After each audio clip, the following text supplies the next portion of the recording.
in the construction workforce, which has been unchanged for the past 25 years.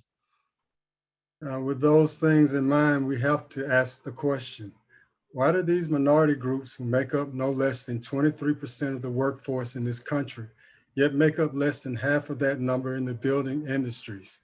And further, why isn't there more generic diversity and inclusion in the building industries?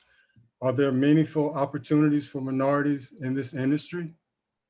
And that's the question we want to tackle today. So with that, let's introduce our panelists.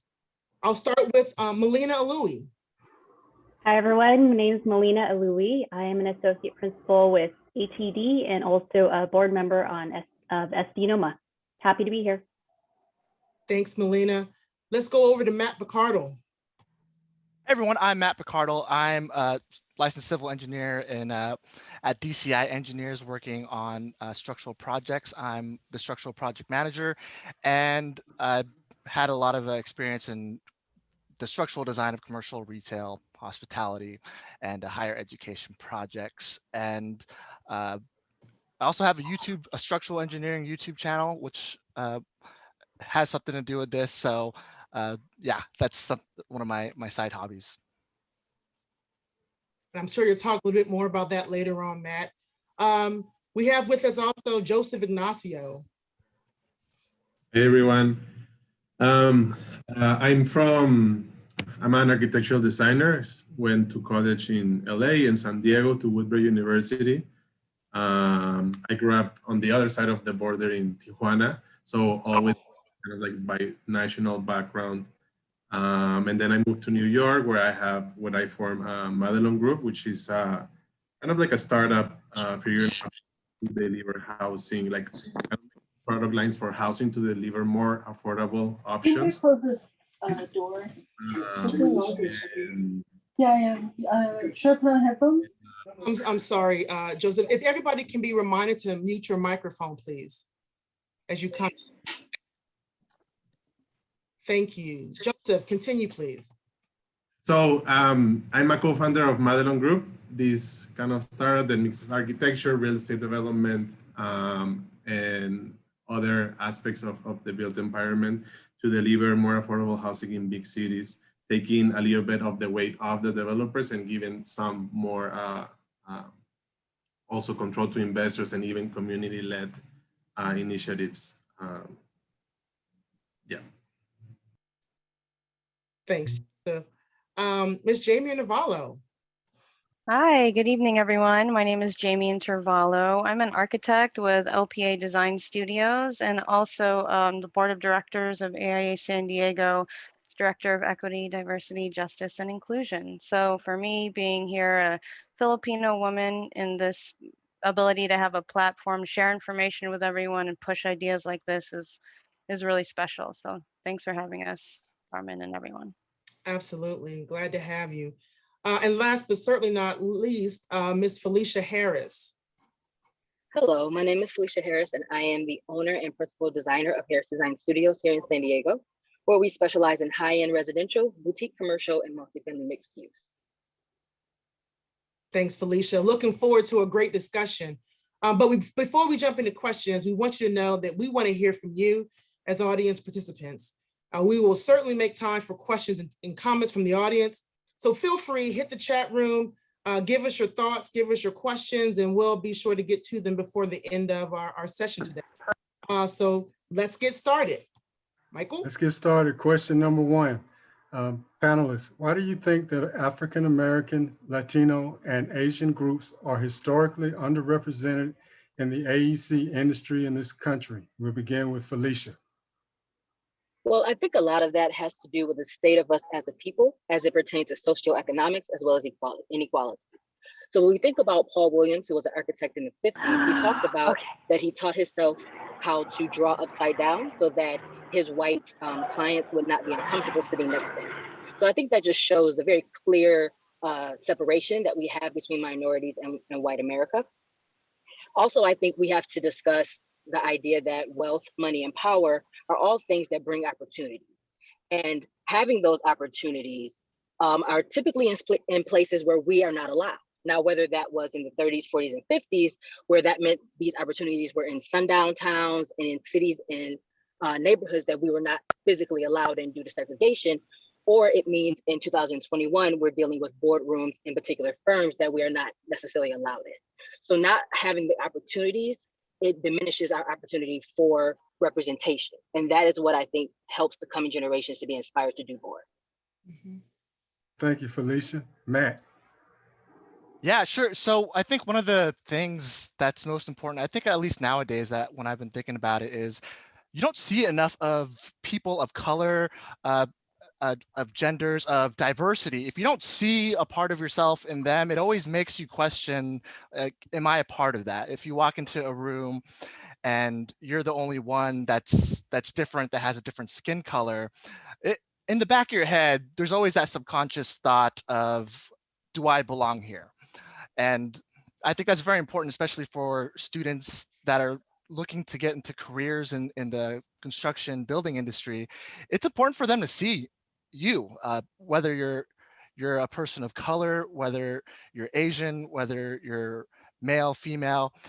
Everyone's different and they're all going to connect differently. So the more you see it, and I think the use of social media is very important in that, I think that's one of the things that if the more we see it, the more it goes into the head of, instead of the thought process of, I want to get into architecture, but I'm not sure if that's for me. I don't really seem to fit in, versus seeing someone like yourself, then it becomes, oh, they've done it.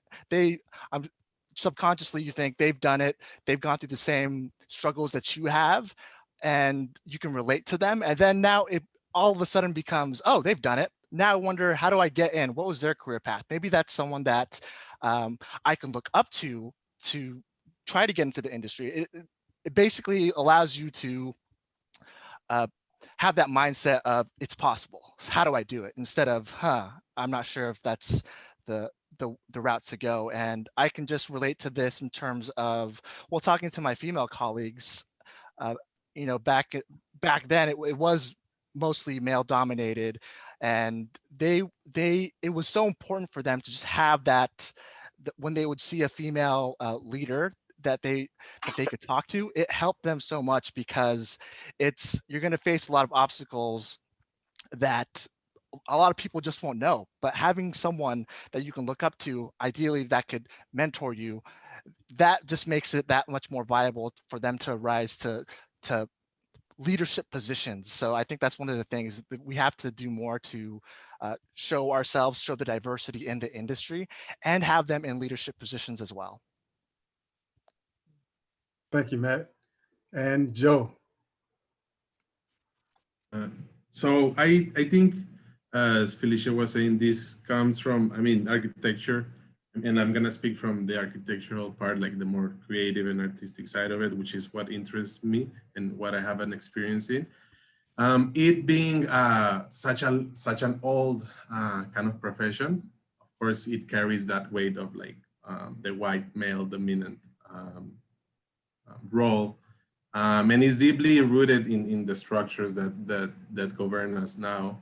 So I think, at the end of the day, the reason why we find ourselves underrepresented is part of that problem. I think there's a serendipity in how you kind of like make it, quote unquote, in the built environment as an architect, as a designer, as a creative. And it has to do a lot with a chain of events that you go through to your whole career, and that you start from when you start to study. Like, it matters the college that you go to, the connection that you make in that college, and who you're surrounded with, the support of your families. And sometimes those things, I think, vary and are harder to kind of like find. I think even more on more creative kind of fields, I think also it's, there's this very bad practice, I think, in the built environment of having unpaid internships. And a lot of people, I know I couldn't do it, cannot afford to go to these, like, could be the most amazing architecture office that but you cannot move to this other city. I remember wanting to move to New York City when I was in college, but I didn't have any prospects or any savings or any, yeah, no, I couldn't see it happening for me soon. And I think there's like a lot of people that are in that position. That is not that we don't want to, it's just that a lot of other people have like a backup that allows them to kind of like be more, I guess, free-spirited and just like adventure into those things, no? So I think that's a big aspect of it. You know, I think if I can chime in, I think that what I heard in the common theme was the representation. And, you know, I agree with you, Felicia. There's certainly a financial / economical perspective that makes these industries, or at least education towards these industries, makes it seem like it's a little out of reach. But there is something that turns in your mind or shifts in your mind when you see someone that looks like you doing what you think you want to do. And I'm always reminded of my uncle. I've always known from a young age, I'm a weirdo. I've always known that I'm wanting to go into construction in some way, from a fashion. I thought it was architecture, so I went to school for architectural engineering, but I've been somehow involved with this industry, or at least educationally, from the time I was like 7 years old.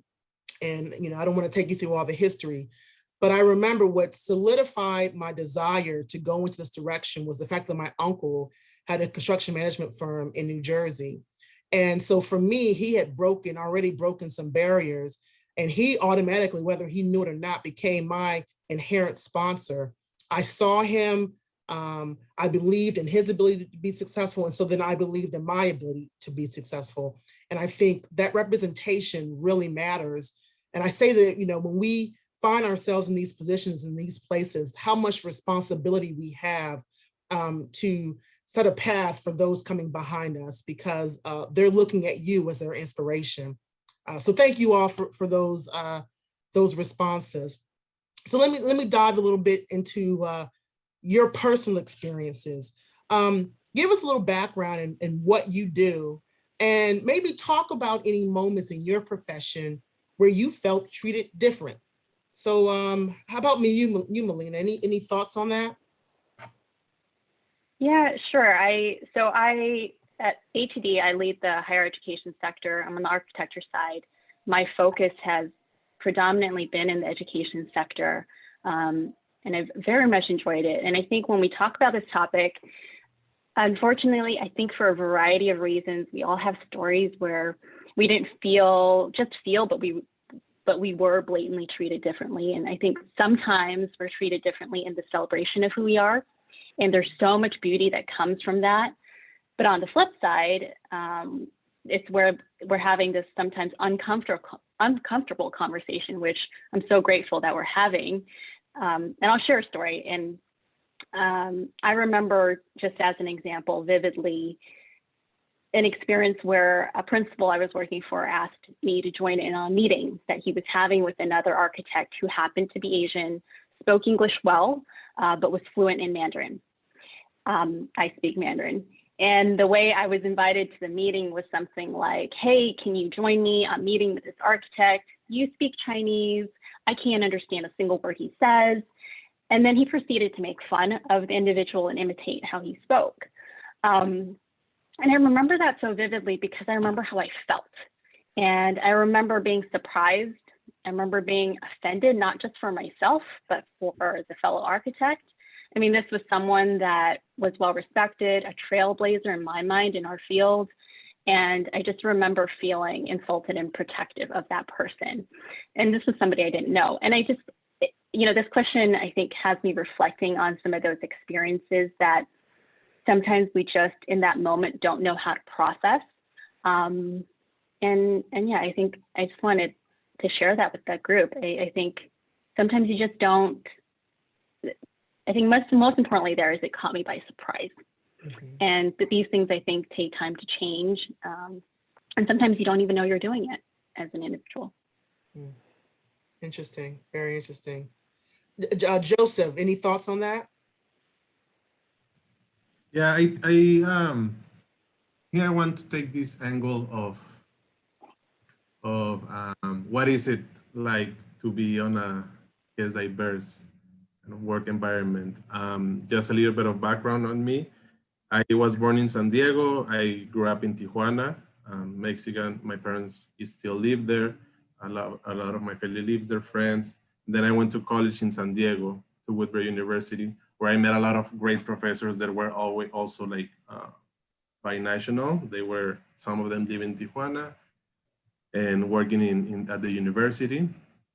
So for me, there was always this very present acknowledgement of the border conditions in which we live. And I remember since I was a kid, I was crossing the border all the time. So I think it only made sense for me to start working for this company in Tijuana that was, before I graduated, was doing pretty interesting stuff in my perspective. So I started working with Alfonso, who is now my partner at Madelon Group. I was working in Tijuana, so I was working with only Mexican architects. And then when I graduated, it was when Alfonso decided to open the office in New York, and he brought me with him. So we opened kind of like the office together. And for a few years, we were doing some little stuff with artists, but everything always seemed to be very kind of like community. It came from the same community in which Alfonso kind of like developed his, in Alfonso's community that he formed in New York, like artists, other architects, even some people that were kind of leading these Latino kind of initiatives. And I mean, in like in some level, that was interesting because it always served like we were serving our community, but there's not this, that's still like, I wasn't seeing like all the other barriers to go out and like just be an architect in the world, not in the United States. But on the other hand, opening the office in New York City, it was always me and him, and always we had interns from different parts of the world, from China, from Latin America, from Colombia, from Mexico. Some even people from our office in Tijuana will come to New York for a period of time. We had also architects from Finland, from Spain. And for me, that's like, I don't know any other way to work. I think that's the most rewarding way of working. And you can, I think one big example of that is what we did in Tijuana a few years ago. It's called Casa Uno. It's a kind of like a first of its kind co-living project, ground up co-living project in Mexico. And in there, you can see like it's this collage of the people that were involved in that project. And again, we were like probably 5 people from everyone from different parts of the world, designing different parts of it. So it's this collage of this method of working. I like to see our practice as a very process-oriented practice. Always go with whatever is going on in the world and whatever is going on around the places where we live and where we work. And there's always a constant dialogue between our practice in the United States and our practice in Mexico. And again, there's a lot of input from other kind of cultures. So for me, there's no better way to have an office than that. It's very rewarding. You learn a lot. And I think you create this kind of, collages of cultures that is there in the city, also in a city like Tijuana, which is also in itself a collage of things. No?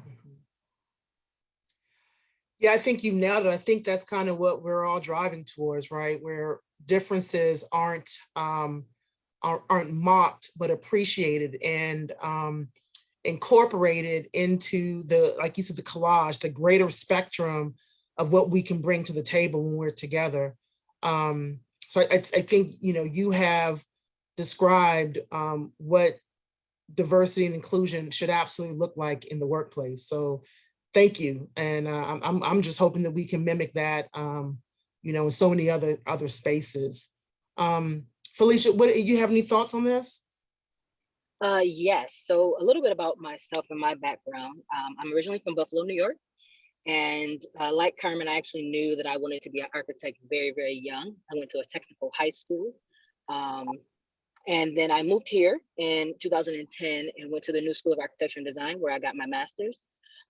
Also, a while back in Buffalo, I received my interior design degree as well.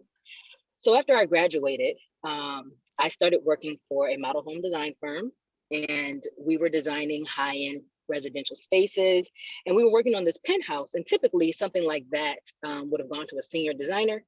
They asked me to do it, and of course I'm excited. I'm thinking this is, you know, my ticket, right? So we get to the point where it's time to have a physical formal presentation with the client in the office. And the day before the presentation, we're standing in the showroom, and they say to me that they are going to exclude me from the meeting. And their reasoning is because the client is conservative. And there was this long pause, and everybody kind of stared at each other. And there was a very jarring sense of understanding from me of what they were saying and from them of what they were telling me. And that very next day, I was replaced with their secretary, who, as you can imagine, is white, because the client was white. And that honestly has been more of my experience than not. I was the only African-American to graduate in my graduating class in 2012. And the firms that I've worked in prior to working for myself, I have always been the only African-American. Wow. Can I say something to that, Carmen? Please. I just, Felicia, you're reminding me of, I've witnessed that in other scenarios too, where our client has specifically requested somebody to be taken off of a project because of their sexual orientation, and it makes them uncomfortable. And it's like hard for me to even say that out loud, but the reality is that that type of stuff does happen. And I think I'm hopeful that, you know, less of that happens as we have more of these conversations, but I'm sorry to hear about that experience. Thank you for sharing that. We're gonna dive into conscious bias and unconscious bias in a moment, and a couple of questions down the road. But you know, Felicia, like yourself, I have a similar experience, but where I think yours was conscious and deliberate bias, I think mine dealt with the unconscious, but they're both as painful and as damaging. We're not here to bash companies or anything like that, so I won't name names, but I was working for a company that I'm not in now. You see a logo behind me. I can say it's not the company that I'm with right now. But we had a new GM come into the office, and I was— You play softball? Oh, you gotta call. I'm sorry. I was the, in my office at the time, I was the only African-American executive, the only woman executive, amongst a small sea of white men. And the new GM came to town and wanted to take all the office leadership to a baseball game, bought tickets, invited every white male executive, and did not invite me. Now, whether it was he assumed because I was a female, I didn't like baseball, whether it was he assumed that because maybe I was a woman of color, I didn't like baseball, but the idea to have all of your counterparts be invited by the GM, the leadership, these are things that set the tone for the company, to this event, when I am really the only local exec in this region. It blew me away. It absolutely blew me away. And in my heart, I'm hoping that it wasn't, a more conscious bias, but I think bias always deals with comfort, right? It always deals with some form of comfort. And I think in his mind, he was just going to be more comfortable with the guys, which is why having these discussions is so important, because it deals with the intentionality behind diversity and inclusion. Your comfort, that young lady's comfort that, they assumed she was more conservative, And so that level or lack or thinking more about her lack of comfort led them to do something hurtful and exclusive to a staff member. Bias is not always because someone's racist. And I think when you hear the term racist, everybody gets defensive. Bias sometimes is about racism, but sometimes it's about comfort and not wanting to, with intention, go past your discomfort to do the right thing. And so, gosh, that is heartbreaking to hear, Felicia. But again, like I think that was Jamie that said, I thank you for that transparency, because we all need to hear these things. We need to understand the long-term impacts when these types of biases are exhibited in the workplace and where people don't feel inclusive. So, or included. All right, so we'll move on to the next question. Unless anybody else has anything else they want to offer on that question. Carmen, this is Jamie. Just a quick kind of thought on that as well. I think, you know, this is also Asian American Pacific Islander Heritage Month. And for me, it's been really eye-opening to see so many different avenues. Back to Matt's point, social media actually highlighting it. Honestly, in past years, I haven't seen that kind of representation, which is nice. But I think it's part of so many of our cultural backgrounds, talking about, you know, where you grew up, your culture behind all the things that affect who you are and how you react to people.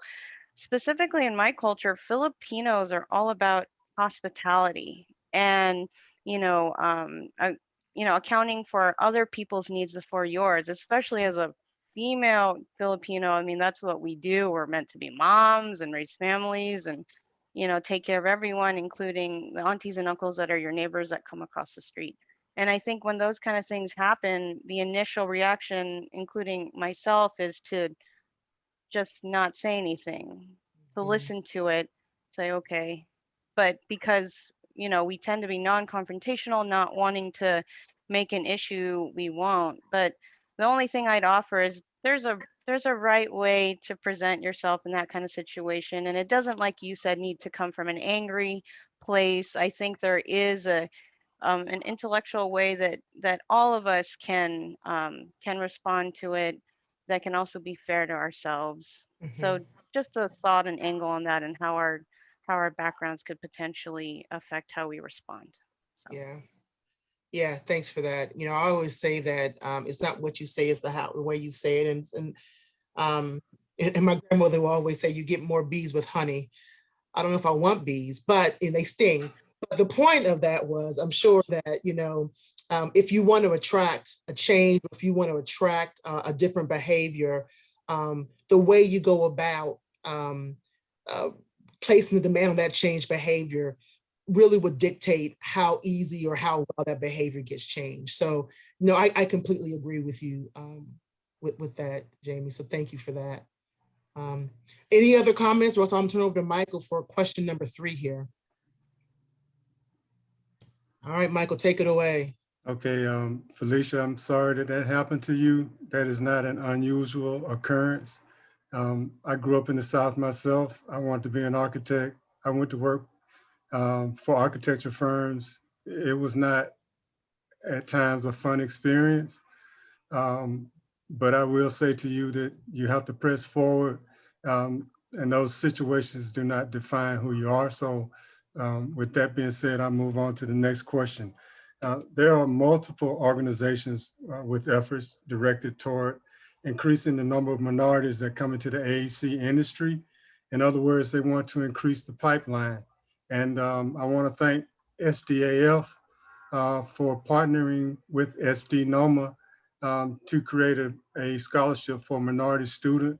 SDAF annually has an Orchids and Onions Gala. And this year they decided to donate those funds towards that scholarship.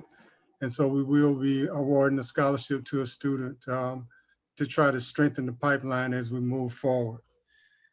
As a minority that has come into this industry, what attracted you to the industry, and how do you think we can do a better job of tapping the talent in our minority communities, as well as actively encourage and nurture the next generation to pursue careers in the AEC industry? And we want to start with Jamie. Yeah, thanks, Michael. I think I was really lucky, like so many of you here today, my colleagues, that I knew from a young age that I was going to be an architect. My dad was my inspiration. He was an architect in the Philippines and here in the United States. So I was very fortunate to have that as an inspiration. But like everyone here as well, I also grew up reading a lot of architectural magazines that didn't have a lot of people that look like me, a Filipino woman. So I think that one of the most important things that we can do to help the inspiration of the future generation of architects is for all of us here to represent. Each and every single one of us can get involved in organizations like SDAF, like NOMA, like AIA, or even your local K through 12 schools or community centers. Like, back to Matt's point, the more and more that we share the good work that all of us do every day, the more you can have an opportunity to inspire the next AEC professional to come up and pursue that in school. So, like SDAF and NOMA, AIA has also just released our first diversity scholarship, and we're pleased to be a part of that future pipeline. Anything that we can do for these students, every little bit helps. So, be involved, um, get with your local organizations and help that be the inspiration for that next generation, would be my 2 cents. Yeah, thanks for that. And for those words, Jamie, that was very well put. Matt, do you have any comments? Yeah, sure. Exactly what Jamie said. I think it's so important, especially nowadays, to that you are the person that can help get more people into the industry. So to get and I've been using social media lately to try and help this. And a little bit of background on that. I was at a job fair recruiting interns, and they were actually asking me like some weird questions like, hey, do structural engineers, is it, are women like allowed in there? I've heard some stories on the internet about XYZ happening. Or hey, I have an accent. Do you think I can be able to work in a structural engineering firm? And I'm like, where are these guys getting this? Like, they're not even out of school.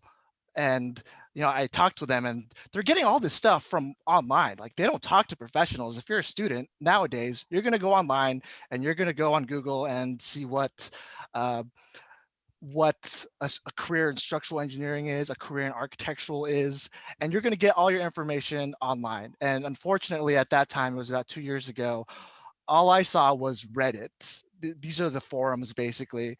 And you have students that are interested in, for example, structural engineering. And you would have people that had a really bad experience in structural engineering as a career path. And they were the ones answering those. And they would say, no, don't go into that. Don't go into this, XYZ. It's a horrible career. And I even looked into architectural forums too. Yeah, I dare you guys to go check out like Reddit forums on what a career path in XYZ is. It's filled with negative people because they're the ones that have time to actually type all that stuff out. And it does discourage a lot of engineers, architects that are trying to get into it. And that's what encouraged me to start my YouTube channel, to try to put something out there. And the past 2 years, I could really just see the impact of it. It's reached up to 50,000 subscribers, over 2 million views. And I'm not saying that just to like impress. I'm saying that to impress upon you the impact that social media can have, because my channel is a structural engineering channel. I share with the students what my career is like, the things that I enjoy, the lessons I learned, the values that I've gained from this profession that's given me so much, and the skills that you need to advance in it. And I want to share that with people, share the positive about our industry. Like, it's not all bad. A lot of it's really good. And I know for a lot of us, we're really grateful to have these opportunities, but a lot of the students don't get that because, let's face it, they're not going to go and network with they're not going to go find an architect to talk to about it. The good ones will, but for the majority, I mean, the information's on there online. And just seeing the impact of that, I just saw the impact of that because I would get such a diverse audience, people from that were Indian, that were female, that were Black, that were Asian. They see me, and I'm showing my face on camera on YouTube. I'm showing me, and what they see is, okay, person of color, Asian, Filipino, an immigrant, and he's living a great life in the structural engineering profession. And I just show them like what it is, and if I can help them see the positive stuff about it and help them make that decision for themselves, I think that really is what a lot of people are looking for. And so kind of that's what I would urge a lot of you to do. Maybe not start a YouTube channel, but implement social media. I know a lot of us try to rely on our firms, like, yeah, our firms will show our projects and stuff like that. But what I learned is people don't relate to companies, people relate to people. And the more you can share, the more, just like that on social media, oh, that guy looks like me, or this person looks like me. In the back of their head, they're saying, oh, I can do that too. And it instills that belief that there is a path to this industry and that it's a positive one. And I think that's something that a lot of us can try to do more often. I mean, show your passion for your work, share your projects, show them what you learned. They're out there and they're looking up. And I guess if you study a little bit of these programs, like YouTube, LinkedIn, Facebook, a lot of the times they will show it to the right type of they will show it to your audience. If you're trying to target architectural students, I mean, they want to get those types of pictures, that type of content to them. So if you work with the social media platform that you're on, it will get to the right people. And I think that's the way students these days are going to get into it, because how I got into it was I was watching a TV show about one of the Petronas or one of the towers, the Taipei 101, about its mass damper, some structural engineering problem, how it fought wind and earthquakes. That was really cool. And I was watching it with my dad on TV. But nowadays, I mean, TV is kind of going away, and you have to figure out where these people are coming from and how to connect with them now. And a lot of that is going to be on social media. So I think that's one thing that we can do to get more people and retain more people in the AEC industry. Okay, thank you, Matt. Carmen, do you have any comments?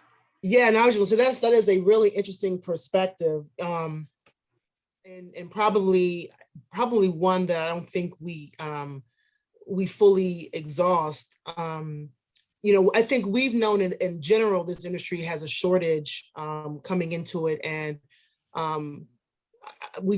most people, I'll say, not everybody, but we've known that there is this shortage. Minorities have the opportunity to fill this shortfall in these industries if we can get to them.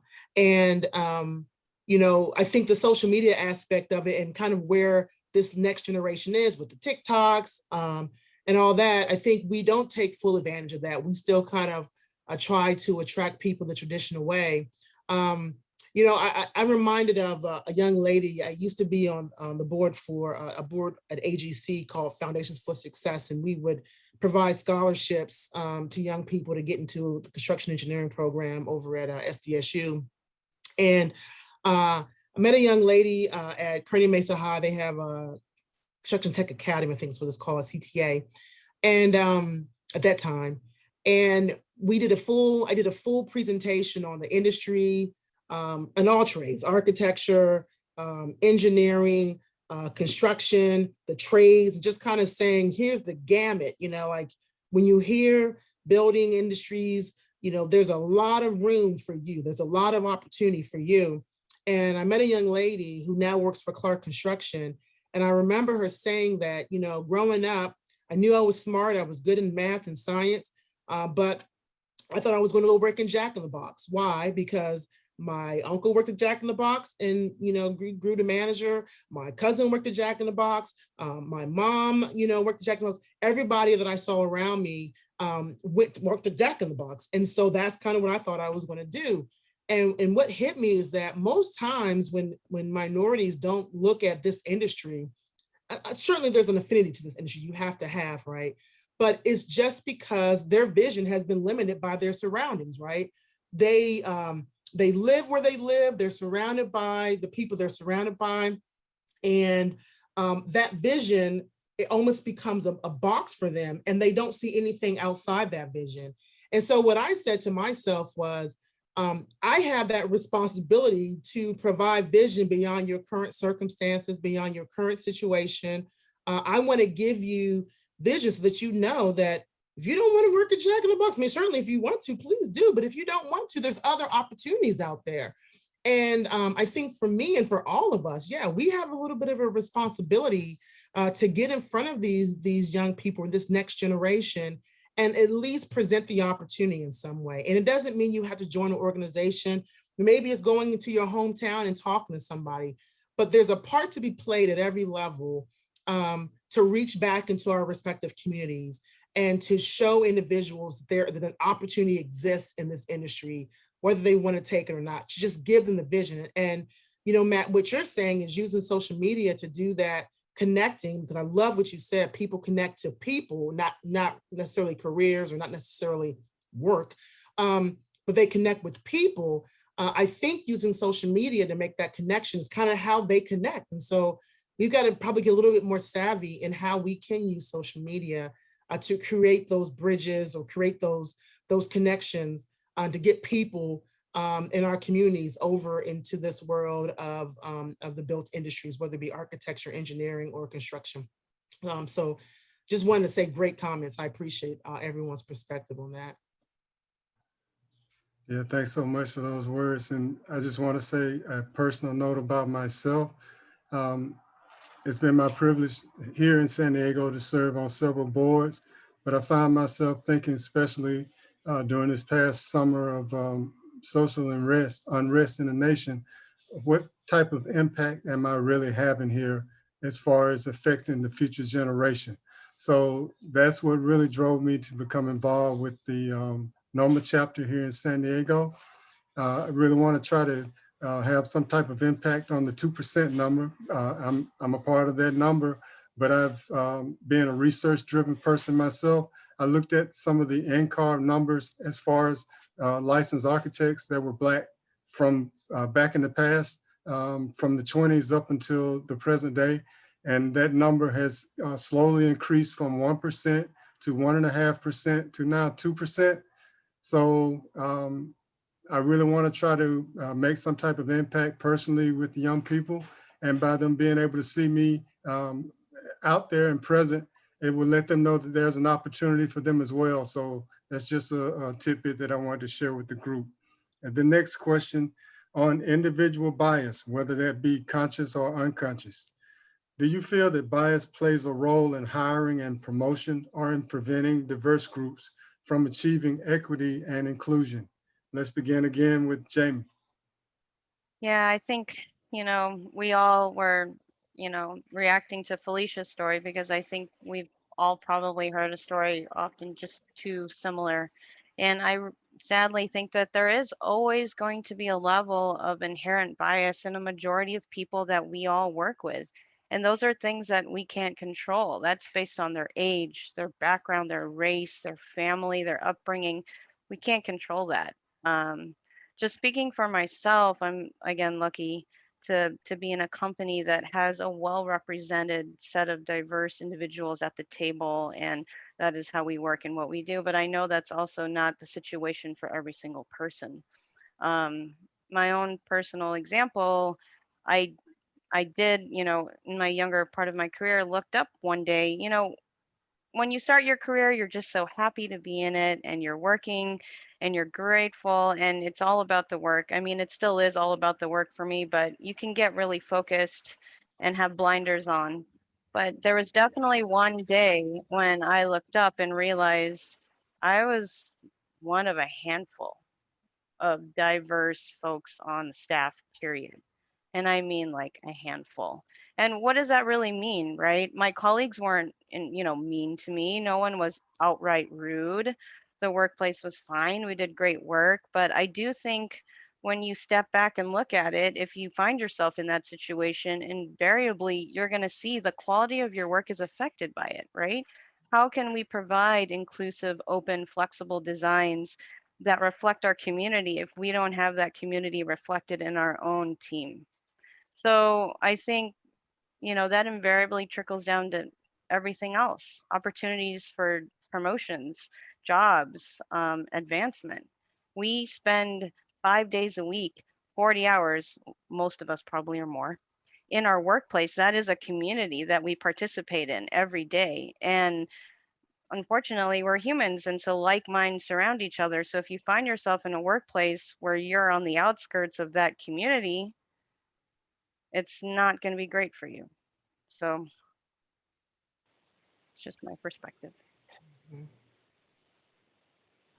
Thank you for those comments, Jamie. Melina, do you have any comments on that subject? Sure. Thank you, Michael. Yeah, like Jamie, I think my firm has done a phenomenal job of having the conversation and continuously taking an introspective look on how to improve our firm culture. But I do think that, some of what we're talking about, definitely, like Jamie said, cultural, some of it's generational. And I think some of it is so subtle and microscopic that you don't even realize it's happening. I'll share a story. I remember, now this was almost 20 years ago now, but I had an older relative that his son was a seasoned architect in Hong Kong, practicing in Hong Kong, and a professor there as well. And I remember, so I was in a completely different career and had decided to make a career change into architecture. And I remember sharing this with my family, and this particular relative was very, very adamant that you will not survive. You will not succeed. You are a woman, and my son is already struggling, so you are not going to succeed. And I think I share that story because I think it speaks to some generational biases. And of course, there's the cultural factor too, being in a different country and having a different experience. And I think, so yes, absolutely. I think the biases exist entering and succeeding in our profession. But it also exists absolutely with not just the entering of individuals, but also the firing of individuals, or how people get laid off, and sometimes who gets laid off. And it's just something that I think that over time, I think we'll continue to see improve as we have more of these conversations and as more companies take on the initiative to really make it a part of the dialogue. Thank you, Melina. And Matt, any additional comments on the subject? Yeah, I really do think, unconscious bias really does play a part. One example that, when I first heard of unconscious bias, I've heard it at I forget which workshop it was, but, there was a study done on people doing resumes, and it was like the same type of resume, but they just changed the name. One was male, one was female, and immediately the people that, from that test, it was obvious that, more of the males got hired, same resume, but you just change the name and all of a sudden they get hired more. And I had that in mind because we were recently hiring interns, entry level engineers for our firm, and I had that in mind, and I was aware of it. And then you notice it just from reading someone's name, whether or maybe even a picture. Sometimes they send a picture. You can see that your mind is already forming a narrative of what that person's like. So I know some of my biases were like, let's say I saw a person from India. I could already see myself asking those questions like, is this guy a good communicator? Even though I don't want to think that, but it's like, it just pops into my head, and it's like, oh, I notice it. And I'm sure a lot of us do the same thing just from seeing these things. And it's very important to be aware of it because, I brought it up too. It's not just the names, it's also even the diversity of where even you're hiring from. I know a lot of us have great alumni associations, but it's kind of like, well, those schools, they also have, they attract a certain number of minority groups or whatnot, they try to be diverse too, but just looking at different types of universities too, that was one way that I saw, because I did see like, hey, we always hire from this type of university. What about these XYZ? And being aware of those things, it's super easy to just to go under the radar. But if you're more aware of it, I think that's one thing that you and your firms can do as well. And even taking more of a numbers game of it. Like I know our firm recently did. We have a diversity, committee, and what was cool is that they basically did an audit of pay of the pay of like male versus female, and then instead of just like, no, I think, because our company's like, yeah, I think we're good. We don't see a pay gap issue or whatnot, but I didn't see the results, but they basically showed it to the principals, the boards, and that was really cool, just because it was like, okay, like now we have the numbers to actually show it, like doing an audit of it. And that's one way to do more concrete solutions, maybe not solutions, but practices that can help balance that and help all of us with our unconscious bias. It informs the approach. It informs the action. If you really look at the numbers and look at the stats, it's not, it removes the emotion. And there is emotion in this discussion, right? But sometimes the emotion can be removed when you just take a real honest look at certain things, right? From a statistical perspective and from a numbers perspective, it should inform your perspective. No, I completely agree. It's 5:55. There is a couple of questions. We got to keep going with our discussion, absolutely, but we have a couple of questions I kind of want to get out here. Let's see, let's start with this one. I found it interesting that Melina was discouraged by her own family and culture. Has that happened in your life? So that's to the entire panel. Did you find within your own households and families, and maybe because of the anticipation of maybe some rejection, did you find that your family discouraged you to maybe get into this career? Let's start with you, Felicia. Actually, no, not at all. Not at all. My family is extremely supportive. And my family always, we pride ourselves on academic excellence. We pride ourselves on that type of thing. So it was never a what if, it was always a when. Mm-hmm. So I've been very, very lucky to not have to deal with doubt on the home front, which I think helps when it came to dealing with, predominantly white spaces and things of that nature. I had a very good foundation in knowing that I was capable and competent. All right. Anybody else? Melina, maybe? Well, I probably should share that just culturally, my family is very big. So this is a very distant relative. So I would even open it up to the dialogue of if it's your community. And of course, that comment came from a place of care. But yeah.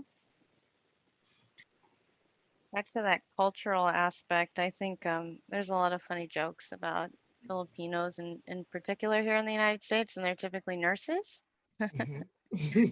Or they're in the military. And so I do think there's this kind of expectation too, if you put the cultural lens on it, there's a lot of like my distant family like, well, why don't you just do that? Yeah. And when you hear that, what goes through your mind? You hear a lot of comedians say it, like, even Filipino comedians like Joe Coy, and I know that he's, doing it for comedic purposes, but I also think it's not fun. It's just like anything else that we talk about. You don't want to be put in a box. Just because I'm a woman and I'm Filipino doesn't mean I'm going to be a nurse. I would probably be a fine nurse, I'm sure, but doesn't mean I want to be. Right. I think I was lucky because I was the only child and, the apple of my father's eye. So he's like, yeah, you should pursue architecture. Of course you could. So he definitely supported it. but I definitely had cousins and things like that that followed the traditional route, and I'm, different. So Okay. All right. Anybody else have any? For what it's worth, oh, sorry. I was going to say, for what it's worth, Carmen, it made me want to do it more. Okay. Good. I would agree with that sentiment, because you offer me a challenge. I offer you overcoming that challenge, right? It's kind of like hand in hand. I Or have another question. if I may speak a little bit. Yeah, please.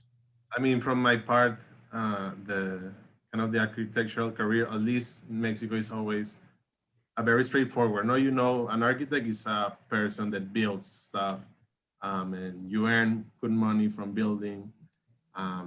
My dad is a civil engineer, so he builds stuff. My uncle is an architect. So there was a lot of support when I said I was going to do architecture. But then when my dad started seeing that I didn't care about, not that I didn't care, but that I was more involved and I was more attracted to the creative and more artistic part of the career, he was always questioning me. Like, I started working with this office in Mexico, which of course the pay is not the same as in the United States. Like, you have to go to the US and earn the American dollars. Mm. There was always this pressure from my dad. I was always like, no, let me do my thing. And I know, and since even moving to the US, we have always been in this kind of like startup sense. Interesting. That is interesting. I know, Joseph, you kind of was there a little bit. Oh, there, you're back. Okay. Froze again. Well, I'll just say this, and I got another question in the box here. The strange thing with my Still, am I having? I think I'm having internet trouble. We can hear you now. Go ahead. We can hear you now. Oh, we lost you again. We'll come back to you, Joseph. Save that thought. We'll come back to you when your signal gets a little stronger. Got a question. Hey, Eric. Good to see you on here. This is for you, Michael, or maybe Jamie. Has SD NOMA interacted with other local built environment professional related groups, such as National Society of Black Engineers, Society of Hispanic Engineers, Women in Transportation, or other related nonprofits? If not, what do you think these engagements and collaboration would look like in the future? Okay, I'll take this one first, but then I'm going to pivot this to Melina. Since we are a beginning chapter, we have not made, collaboration efforts with other societies at this point, but they have made some connection with the Women in Architecture, which is a part of AIA. But we do plan on collaborating with other organizations to do joint projects and to get the word out about the aspect of being a professional in the architecture career. So maybe you can speak to it, Melina. Yeah, I mean, we just became a chapter at the end of last year. So we're only, several months in, and SDAF, AIA, WIA, the SD Green Building Council, we've been collaborating with so far, but we definitely intend to spread that network, as Michael has mentioned. So I think these are some excellent recommendations and suggestions, Eric. So thank you for that. Fantastic. Another question came in. Felicia started her own firm. I understand this to be a result of not feeling supported in her previous firms. Panelists also talked about ways to increase the pipeline, but what about the issue of retention? If we get folks into the pipeline, but then they face these unreasonable obstacles, we haven't helped move the needle. What advice do the panelists have on this issue? Fantastic question. Yeah, that's a very good question. I think I'll begin with a response to that. I was recently in a meeting, and one of the topics of discussion was this particular topic that you are addressing right now. And a response that really kind of took me back was the fact that a lot of firms now are considering increasing the minority firms out here so that they don't have to do that promotion from within their own firms. And I did not agree with that sentiment. I believe that there needs to be role models or figures within some of these firms that will make other individuals who come along, begin in the beginning stages, want to rise in that firm and be loyal to them. So I really think that's something that firms should continue to do, to attempt to gain leadership from some of the rank and file members who join that are minorities.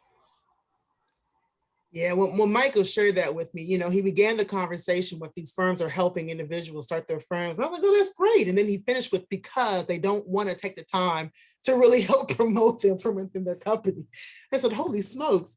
You know, I think part of the, I don't think there is one solution here, but you know, there are companies I feel like that are responsible that have begun to actively engage in the conversation of diversity and inclusion.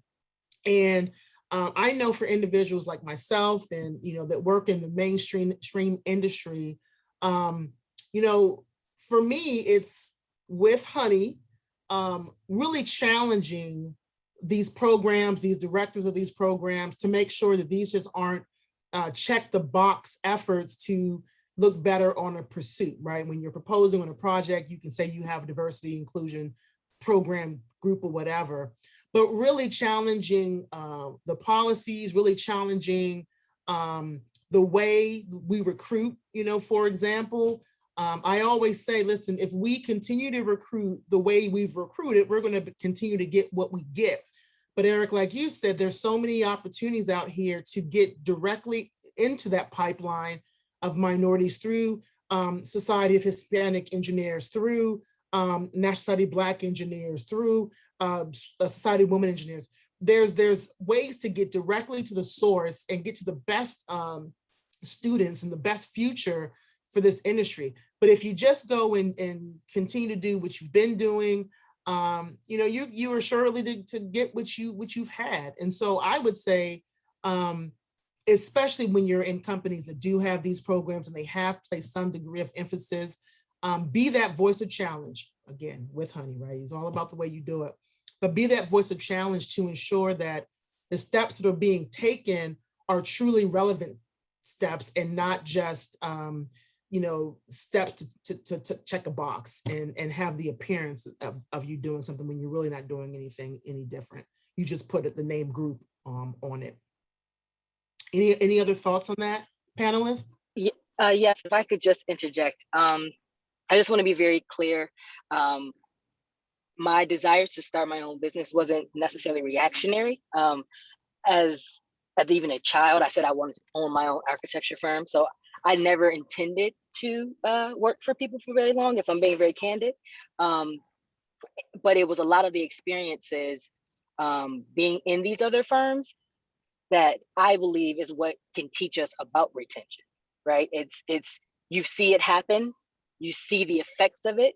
That's not what you want. And I think a lot of times there becomes a disconnect once a person goes from employee to owner, because the worry is a little different. And I think the things that matter to some principals just aren't the same things that matter when you are kind of on the lower end of things and you're coming up. So I just want to be very clear about that. And I think that, you know, we have to understand that even with these bad experiences, a lot of really good things came from it. I wouldn't be owning my own firm and doing the things that I'm doing now, which I would also like to point out that I am much more better received. And I have had very, very few of these types of instances since starting on my own. Mm-hmm. Mm-hmm. And I had a comment on that too Sure, man. For retention. I think in terms of retention, like you were saying, Carmen, just having programs that don't really do anything. I think there should be something about, sure, you hire diverse people, but does your firm actually have a plan to promote them into leadership positions? Is there a clear career path for them? It's great that your firm's diverse, but what about the leadership? Because I think the leadership should be diverse as well, and we should try to help people get there as well, because when people quit, it's not just out of the blue. It's they were thinking about quitting for X amount of days or months, and the reason you get something out of the blue is because they didn't have anybody to talk to. They didn't have anyone to try to fix their problems, or it just didn't get fixed. And I think having a more diverse type of leadership, I think a lot more people can relate to them. Maybe get the firm's input too on what the culture of the firm is, and doing things like that, I think can really help, because it's not just from the bottom, it's from the top. When it starts from the top and you have people that have your back, that can actually support you in situations, I think that's one way to increase the retention, because I think when there's a lot of retention problems, I think it does start from the leadership, how maybe your managers treat you, and being aware of the type of people you put into manager positions as well. I know that's one thing. Sometimes you're a good engineer. Okay, you're a manager. Well, you treat people like bad. Mhm. You didn't have any training in that on leadership, or how to manage people, how to take into account on what you say, how it treats their morale. Leadership training like that, I think, is also very important for all firms. Yeah, very good point. Very good point. I had a question in the chat area that kind of mimics a question that we already had prepared. So let me dive into this, and then we'll go back to the chat room. Perkins and Wills, Director of Diversity, once said that the design work is directly tied to cultural differences, which is why the design profession should mirror the community and clients we serve. How do you see design bias, and does underrepresentation reinforce design inequities? So I'm going to start with Felicia on that one. Well, I think that underrepresentation, it just creates a very skewed perspective of the community that you're mirroring. I think that that phrase and that term can be very subjective. And I think it also depends on your relationship to the community that you're designing. I think that the more you are a part of that community, the more you understand that community, the more authentically you can design. I think when you are in firms where there are so few people or so few minorities, the cultural design cues and elements that come from those cultures are not represented in a firm. Therefore, whatever the majority of the firm is, that is how the design works. That is their look, that is how they move. And so I think that a lot of it has to do with our ability to seek and relate to the communities that we're trying to design for, so that we can have something much more authentic. Interesting. How about you, Joe? Yeah, I Comments think there? good. No, I'm back. All right. Yeah, no, I completely agree with Felicia, and there's no way of taking the bias out of the design result from the people that were involved in it. I've seen the positive aspects of it. I think, again, being in this kind of like binational condition, really looking in city of Tijuana as kind of like the city. What happens a lot is that we recycle a lot of the materials and architecture exported from California. So new things and like new ways of using those materials come on Tijuana, and then sometimes they're taken back into the other side of the border. So there's always a dialogue between both countries, and me being in New York, some people being in Tijuana, some people being in Mexico City. So at the end, the outcome, the design outcome, it is a reflection of the context in which it happens, and a reflection, of course, of the kind of like this economic system that we are all part of. But also it gives space, provides space for some, a lot of input from more external cultures that don't necessarily understand, they understand the context with, through our eyes, not how we understand the context.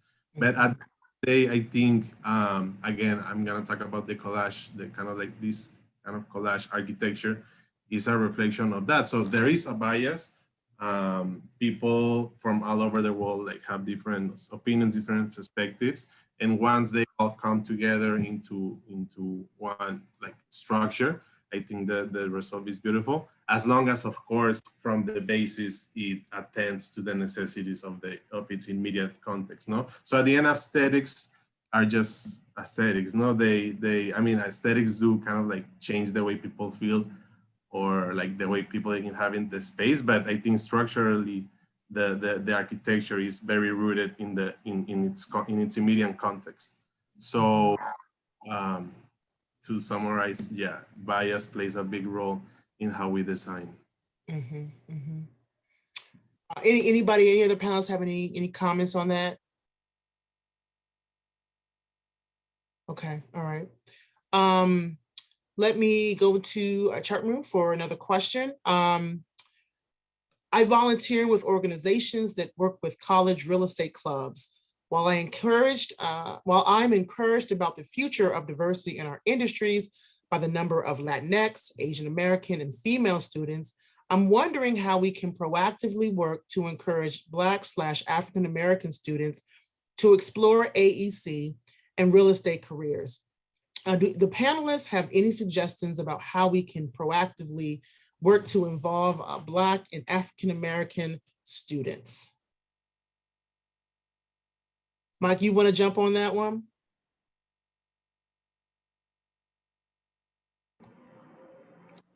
I was happy to hear about this opportunity in real estate. I never really considered that as something that we would push, but I do think that there are buildings, and those buildings and residential properties have to be sold or leased. So that could be an excellent career for a young student who has, first of all, the personality to be a sales individual, and also the smarts to deal with the financial aspects of it. So I think that's something that we should also push. Yeah, no, I tend to agree with that. I recently got into a little bit more real estate myself, and hopefully at some point in time we'll get into some larger commercial stuff. But I think kind of what we were saying earlier is this idea of being direct and intentional about your efforts in pulling more people of color into those careers and into those opportunities. And I think it first starts with making them aware of those opportunities and making them aware that there's room for them in those opportunities. And that requires direct communication. You know, we were talking earlier about the social media aspect. I think that's important to kind of figure out how best to reach this next generation. But I think in that vein, what's super important is that people of color know that there's room for them, right? And that kind of, you know, piggybacks on so many things that we've already said about representation and them seeing representation in this industry, and about, you know, being the sponsors and the mentors for this next generation. But it starts with that, I think, personal touch. I remember I went to a school and it was like a middle school, and we were having like a career day and talking about careers and you know, I think I'm pretty successful for what I do, right? I do a pretty good job. And you know, when you're dealing with, like, you know, certain aspects of students, you're nothing unless you're Beyonce, right? Like, so they don't, you know, so unless you're telling me you're like a baller that, you know, is headed to the NBA, or, you know, you are the next Beyonce knows, you're boring. And I feel like I'm pretty exciting, right? But you're boring to these young people. So there has to be a way to relate. And I think, you know, making what we do interesting and creative, like I now am really focusing on the aspect of BIM and building information modeling, the creative side of construction, the technical side of it, because I find that more people find interest in the idea of virtual designing and virtual construction and augmented reality as it relates to construction. That piques more interest than, you know, doing a schedule or managing a budget, you know? So it's really about understanding the audience, understanding this next generation, and giving them opportunities to be piqued, getting their interest piqued, and you know, and showing them that there's room for them in this industry. Anybody else? No, Carmen, this is Jamie, and similar to what we were talking about for all of our efforts to get, folks into AEC, real estate, I believe, is within that block.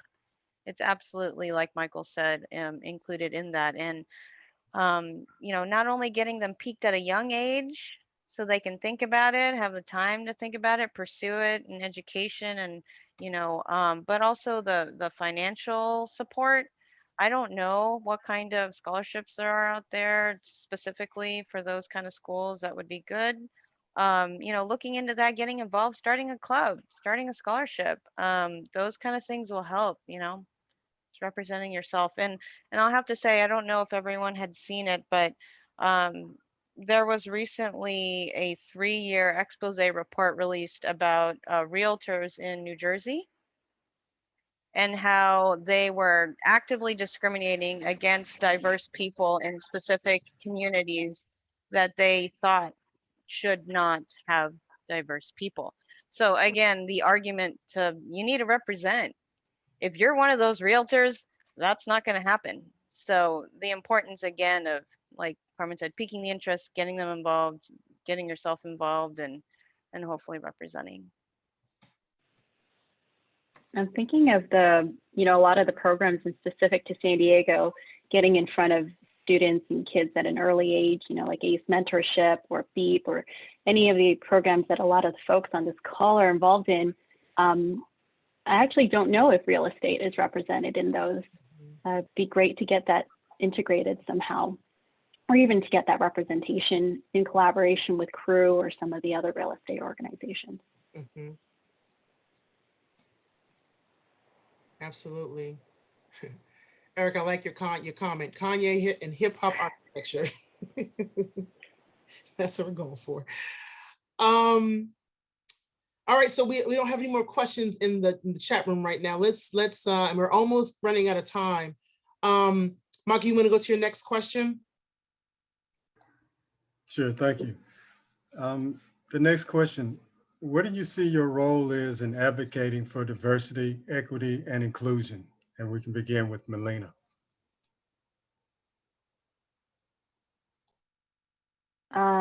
So I think, I don't know if some of you are familiar with Creative Mornings in San Diego, but they sent out a theme earlier this month for the month of May. And I thought it kind of hit home. And what it said was, to be resilient is to be adaptable. And what can you do today to help build strength and ease for the future? And so I think about everything we've talked about today, and we all have different experiences. We all come from different cultural backgrounds, raised in different ways. So it's so important to respect and embrace those differences.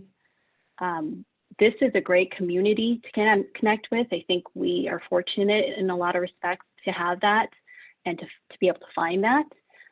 So I plan to continue to be a resource. I'm really passionate about sharing my knowledge, experiences, also learning from others for myself, and to be a mentor to others. Matt, your thoughts? Yeah, absolutely. I think what's great about this event is, people are learning from everyone's experiences, and some of us are never going to know what it feels like to go through different experiences like everyone else has, but knowing that it happens and just doing your best to try to learn about it, because people sometimes say it's a big deal. Some people don't think it's a big deal, but when you talk to people and hear about their experiences like this, you can see where they're coming from, and some of the challenges and obstacles that they have to go through that maybe someone like me doesn't have to go through, for example, just because we're in different roles. So I think for me, always trying to learn more about it, going to events, talking to people, and knowing that I don't know everything, and my viewpoint isn't the only one, and still trying to advocate for social media. I think that's one of the most powerful things that we can do, and especially for the next generation, trying to spread that message, trying to show people like, hey, share your stuff. You guys are doing awesome work. Like, you're designing a building that's going to be there for 50 years. You're building a building that's going to be there for 50 years. You're impacting the built environment. That is very cool stuff. And I, I think we don't share enough of that. And I think that's what's so cool about like the internet. I mean, that's what the students you're going to be seeing, and it's completely different when you're sharing it, you the person, and not your company.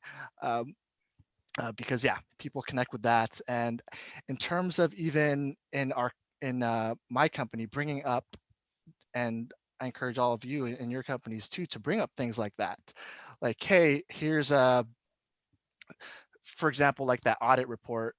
Hey, are we doing enough as a firm? And getting the backing of your principals and whatnot, and having these conversations in your firm, bringing it up, and seeing if it is a problem. Because a lot of these things, maybe sometimes the leadership doesn't even know is a problem, but it is. So I think bringing it up, and hopefully you can educate more people about it. I think that's one of the things that I'm going to continue doing, and hopefully everyone else does too. Okay, thank you for that, Matt.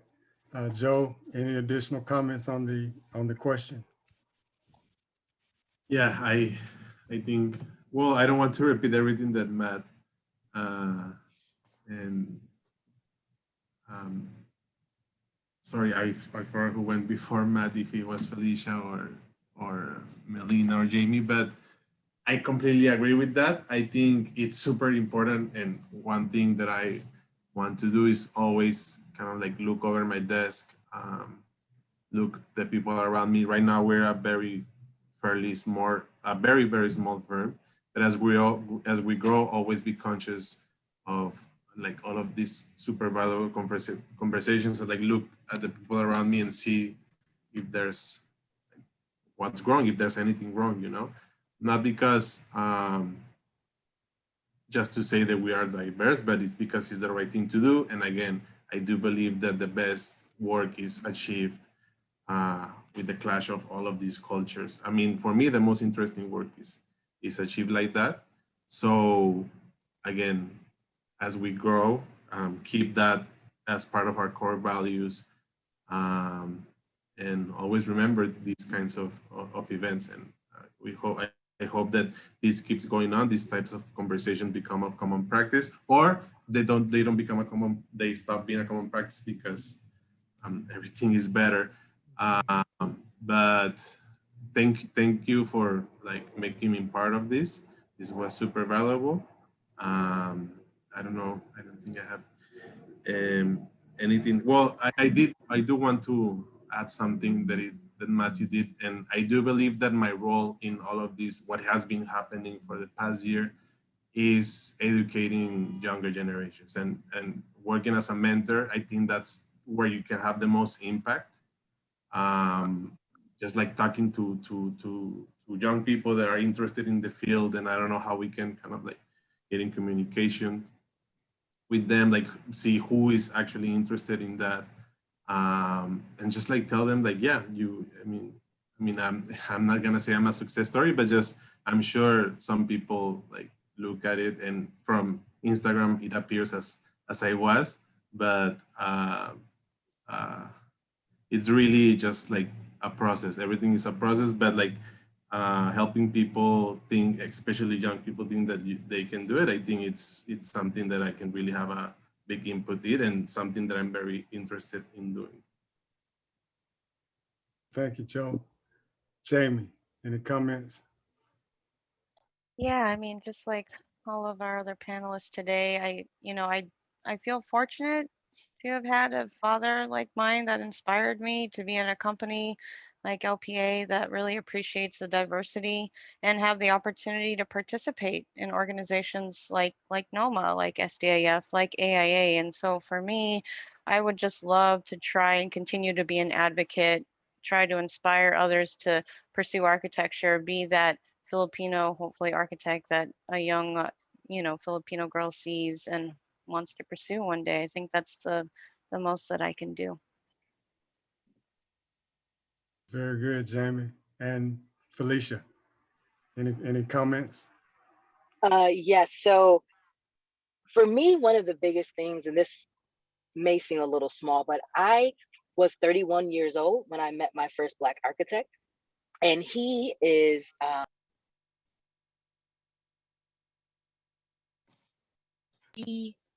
and I was the first African American woman that he had met in actual license as well. And I want that age significant matters. And I think it makes huge in younger people can see architect, be an engineer, being an instructor. Me looks like them, looks like us. I think that that is imperative to things. The other thing I think is also key is some unlearning architecture is. So me personally, the neuroscience of architecture, I love the and the power that architects have to actually psychologically make people feel good.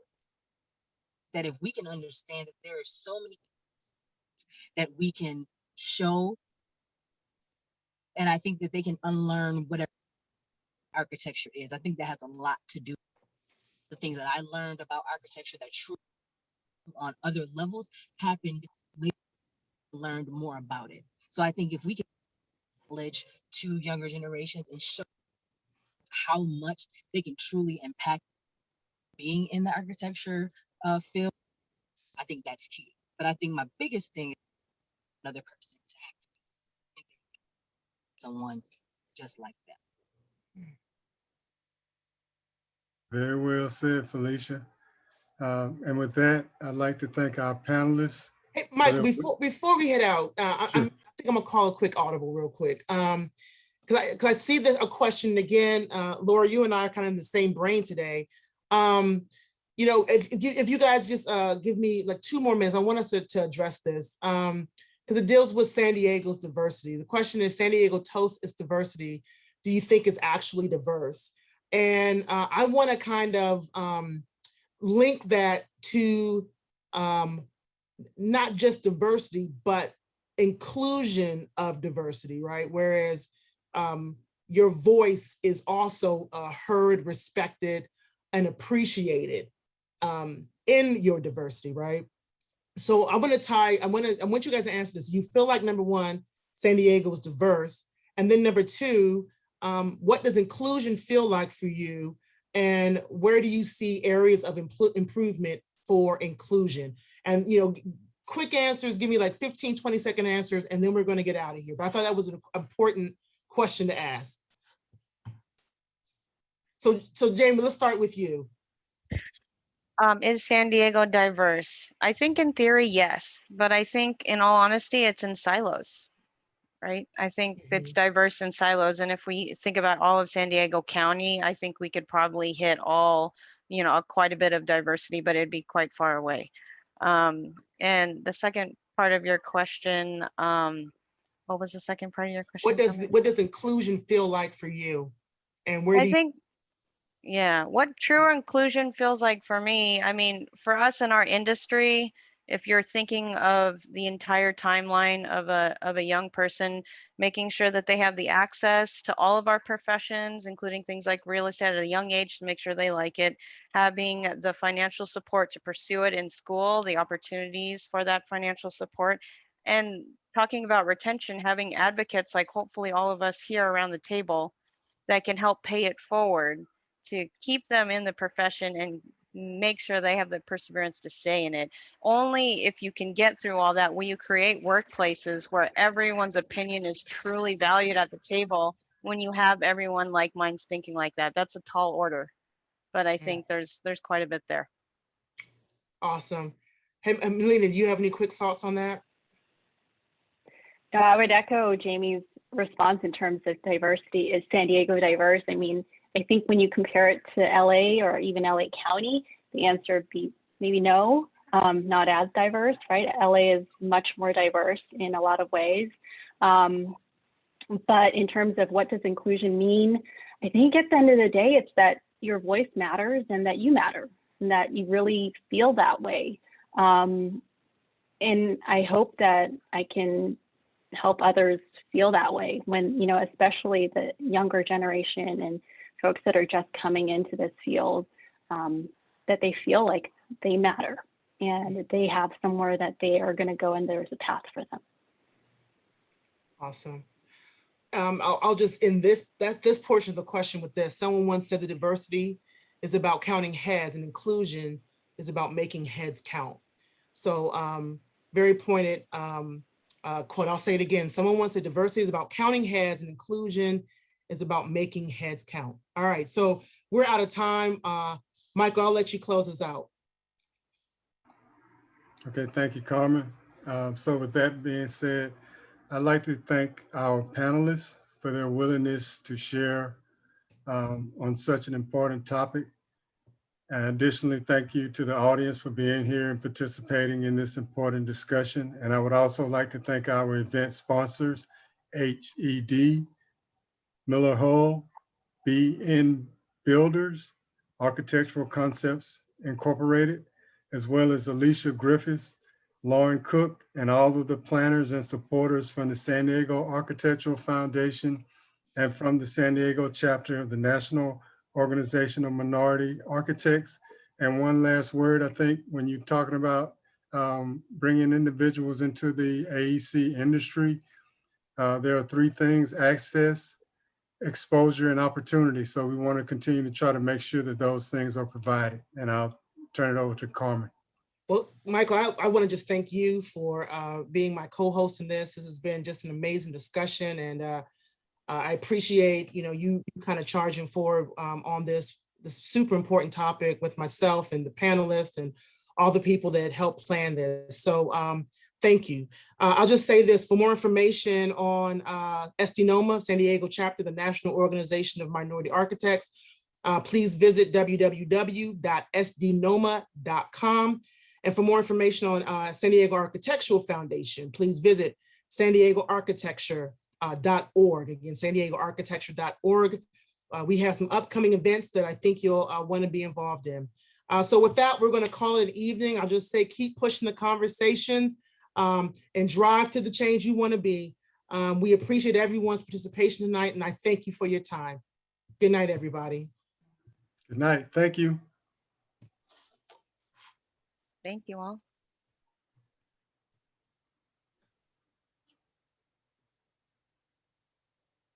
Y'all did an amazing job. Yeah, that was excellent. Very good conversation. It was a great conversation. I'm so glad we recorded it. Yeah, nice work, everybody. And do some nice little snippets of that, because some of those stories were really great. Yeah. Yeah. Excellent. Thank you guys so much. Thanks, Yeah, guys. thanks, Carmen. I really Thank you. appreciate your leadership. Thank you, Carmen. Thank you, everybody on the screen Yeah. right now. Thank you. Yeah. Yeah, thanks, everyone. Excellent. All right. Have a good evening. Good evening, everybody. Good night, You everybody. too. Bye, Good night. everyone. Thanks, guys.